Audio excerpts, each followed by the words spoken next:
Assalamualaikum warahmatullahi wabarakatuh. Saya Mutola dari STKI PMNC.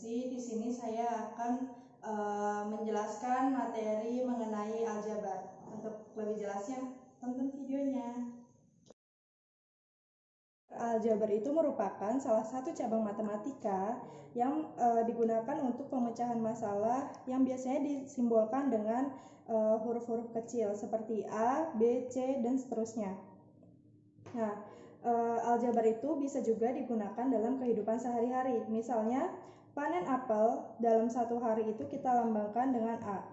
Dan panen apel dalam 4 hari itu adalah 4. Nah, jadi berapa sih panen apel dalam 4 hari? Nah, dalam bahasa aljabarnya itu dilambangkan dengan 4A.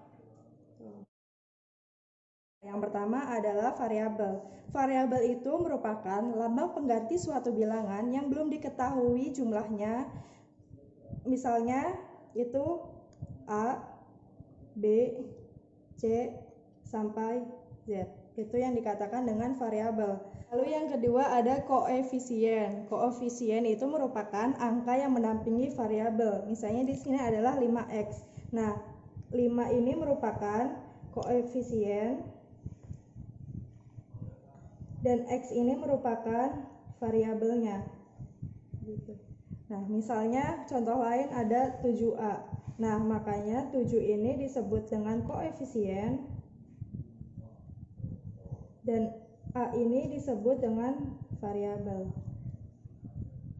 Ketiga ada konstanta. Konstanta itu merupakan suku dari bentuk aljabar yang tidak memuat variabel. Nah, di sini ada 2. 2 ini merupakan konstanta karena dia tidak memiliki variabel. Nah, untuk 5x ini tadi kan saya sebutkan suku. Nah, 5x ini merupakan suku dan 2 merupakan suku juga.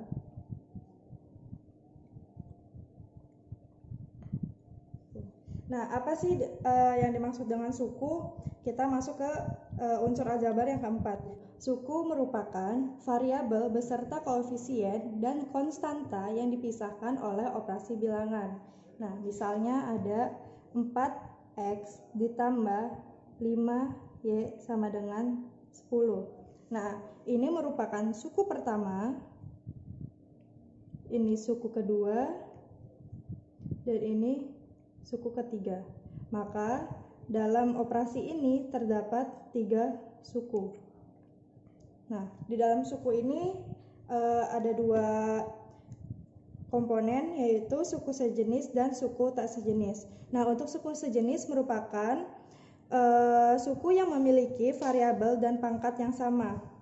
Nah, misalnya adalah 4x dan 5x. Nah, mereka disebut sebagai suku sejenis karena memuat variabel yang sama, yaitu sama-sama mengandung x. Atau contoh lainnya seperti 7a kuadrat ditambah 4a kuadrat. Nah, ini juga disebut dengan suku sejenis karena memiliki pangkat yang sama. Lalu selanjutnya ada suku tak sejenis. Suku tak sejenis itu kebalikannya dari suku sejenis, yaitu dia memiliki variabel dan koefisien serta konstanta yang berbeda. Misalnya 4y dan 5z. Nah, dia ini disebut dengan suku tak sejenis karena 4y ini variabelnya adalah y dan 5z ini variabelnya adalah z. Nah, yang pertama ada penjumlahan. Misalnya, saya memiliki sejumlah permen hitam. Nah, permen hitam di sini kita lambangkan dengan X. Nah, 2 permen hitam atau 2X ditambah dengan 2 permen hitam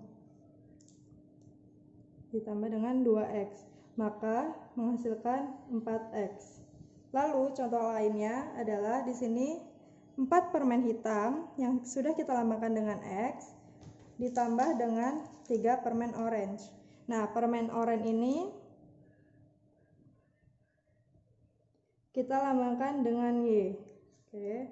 Nah, 4 permen hitam ditambah dengan 3 permen orange, atau dalam bahasa aljabarnya bisa ditulis dengan 4x ditambah 3y. Nah, ini tidak bisa dijumlahkan, maka hasilnya sama saja dengan 4x ditambah 3y. Mengapa demikian? Karena x dan y merupakan suku tak sejenis, makanya tidak bisa dijumlahkan. Nah, kalau untuk persoalan yang pertama, bisa dijumlahkan karena mereka adalah suku yang sejenis. Maka dalam penjumlahan itu, suku yang sejenis itu dapat dijumlahkan. Ketika sukunya berbeda, maka tidak dapat dijumlahkan. Lalu selanjutnya kita akan memasuki ke dalam pengurangan. Nah, misalnya seperti tadi, 4 permen hitam atau 4x dikurang dengan 3 permen orange.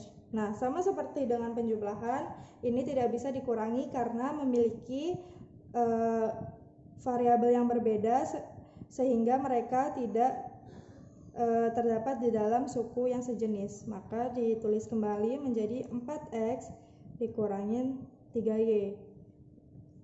Atau misal contoh lainnya, 2y dikurangin y atau 1y itu adalah 1y, atau bisa ditulis dengan y. Ini bisa dikurangin karena mereka adalah suku yang sejenis. Selanjutnya ada perkalian. Nah, misalnya di sini ada smiley. Smiley ini kita lambangkan menjadi P.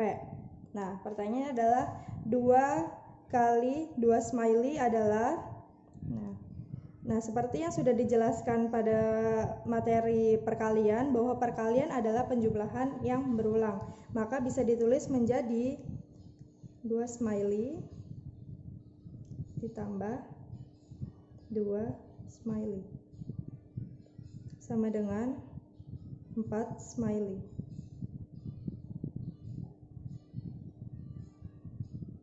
Atau dalam bentuk aljabarnya, karena smiley ini sudah dilambangkan dengan P, maka dapat ditulis menjadi bentuk 4P. Selanjutnya ada perkalian antar dua bentuk aljabar. Nah, misalnya di sini ada AX ditambah B dikali CX ditambah D. Nah, kita bisa menggunakan perkalian pelangi. Nah, perkalian pelangi itu seperti ini. Pertama, AX dikali CX, lalu AX dikali D, lalu B dikali CX, B dikali D. Nah, kita tulis ya seperti tadi, AX dikali dengan CX ditambah AX dikali dengan D ditambah B dikali CX ditambah B dikali D, atau bisa ditulis dengan A kali C X kuadrat. Nah, kenapa ini X kuadrat? Karena keduanya memiliki variabel X. Nah, ketika kedua variabel itu bertemu dan dikalikan, maka akan menghasilkan suatu pangkat yang baru. Itu. Lalu ditambah AD X ditambah BC X ditambah BD sama dengan, nah ini kan memiliki suku yang sama X, sama-sama bervariabel X dan sama-sama pangkatnya 1, maka bisa ditulis menjadi AC X kuadrat ditambah AD tambah BC X ditambah BD. Selanjutnya ada pembagian. Misalnya 3XY dibagi 4X. Nah, ini bisa kita tulis menjadi pecahan, menjadi 3XY dibagi 4X. Nah, X ini merupakan faktor persekutuan. Nah, faktor persekutuan adalah sebuah variabel yang sama. Nah, jadi karena X ini merupakan faktor persekutuan, bisa kita coret atau kita bagi. Nah, X dibagi X itu sama dengan 1. Nah, 1 dikali dengan bilangan itu akan menghasilkan bilangan yang itu juga. Maka 3Y dibagi 4. Atau contoh lainnya, 6A pangkat 3B dibagi 3A kuadrat B. Nah, ini bisa kita tulis menjadi 6A pangkat 3B dibagi 3A pangkat 2B. Nah, 6A pangkat 3B ini bisa kita pecah menjadi 3A pangkat 2B dikali 2A dibagi 3A kuadrat B. Nah, apakah benar 3A kuadrat B dikali 2A ini memiliki nilai 6A pangkat 3B? Nah, sama seperti perkalian pelangi, kita bisa kalikan 3A kuadrat B dikali 2A menghasilkan 3 kali 3 itu 6, A kuadrat dikali A adalah A pangkat 3. Makanya terbukti kalau 3A kuadrat B dikali 2A menghasilkan 6A pangkat 3B. Nah, ini karena dia adalah faktor persekutuan memiliki nilai yang sama, bisa kita coret menjadi 2A bagi 1 atau bisa kita tulis 2A. Nah, yang terakhir kita masuk ke dalam aplikasi aljabar dalam bentuk pecahan. Yang pertama ada penjumlahan dan pengurangan. Nah, soal nomor 1. 4/2P ditambah 2/3P sama dengan, nah, kita harus menyamakan penyebutnya terlebih dahulu. Sama seperti pecahan pada umumnya. Nah, KPK dari 2 dan 3 adalah 6. Maka bisa ditulis di sini 6P, sini 6P. Nah, 6P dibagi 2P sama dengan 3. 3 dikali 4 adalah 12. Maka di sini ditulis 12. Nah, selanjutnya 6P dibagi 3P adalah 2. 2 dikali 2 adalah 4. Maka hasilnya adalah 12 ditambah 4 itu adalah 16 per 6P. Soal nomor 2, soal pengurangan, yaitu M ditambah 3 per M dikurang N dikurang 1 per N. Nah, kita samakan dulu penyebutnya. Nah, cara menyamakannya, karena ini dua-duanya adalah bentuknya variabel, kita kalikan saja penyebutnya menjadi M N dikurang M N. Oke. MN dibagi M adalah N dikali dengan M tambah 3. Lalu MN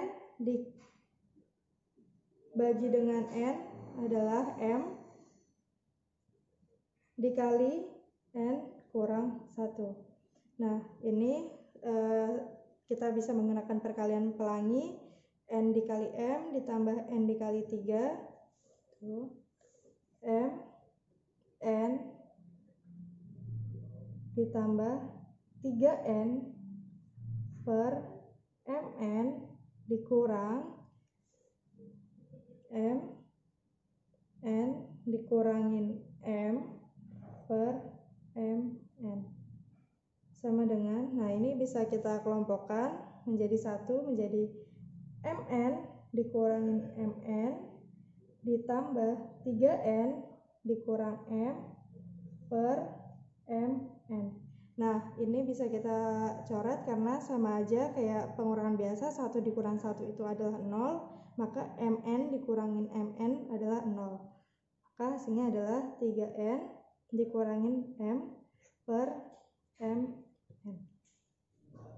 Lalu yang kedua ada perkalian dan pembagian. Yang pertama perkalian. Nah, perkalian misalnya ada bentuk A per B dikali C per D itu sama dengan A dikali C atau bisa ditulis AC per B dikali D atau bisa ditulis BD. Nah, syaratnya adalah B dan D itu tidak boleh sama dengan 0. Kenapa? Karena ketika nilai B dan nilai D ini 0, maka bilangan tersebut, bilangan dalam pecahan ini itu tidak terdefinisi. Seperti itu. Kita masuk ke dalam contoh soalnya. Ini ada 2x per y dikali 3x per 5y. Maka bisa kita kali 2x dikali 3x itu adalah 6x kuadrat per y dikali 5y yaitu 5y kuadrat. Itu.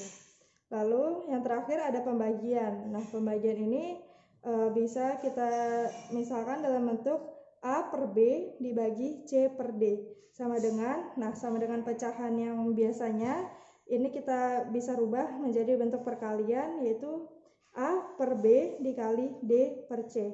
Nah, syaratnya adalah B dan C itu tidak boleh sama dengan 0. Mengapa? Karena ketika nilai B dan C itu 0, maka bilangan ini tidak dapat terdefinisikan. Ini contoh soalnya ada 3A per 2B dibagi B per 5A. Nah, ini bisa kita tulis menjadi 3A per 2B dikali 5A per B. Hasilnya adalah 3 kali 5 adalah 15, A dikali A adalah A kuadrat per 2 kali 1 itu 2, B dikali B adalah B kuadrat. Ya. Selesai pembahasan kita sampai di sini. Lebih kurangnya mohon maaf. Wassalamualaikum warahmatullahi wabarakatuh.